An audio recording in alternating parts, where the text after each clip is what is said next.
आज मैं आपको ऐसा हैरानकुन मंजर दिखाने जा रहा हूँ जो शायद आपने पहले कभी नहीं देखा हो।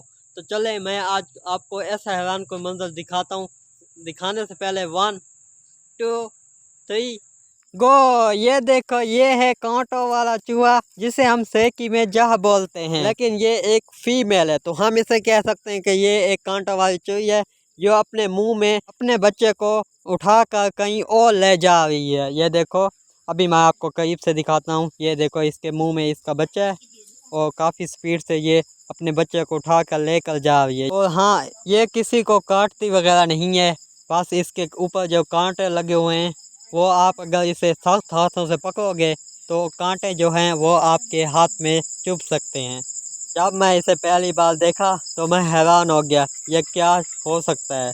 तो बाद में मुझे पता चला कि ये एक कांटों वाली चूही है जो अपने बच्चे को मुंह में उठा के लेके जा रही है। क्या आपने पहले ऐसा हैरानकुन मंजर देखा? नहीं देखा ना? अगर देखा है तो कमेंट्स करके बताएं।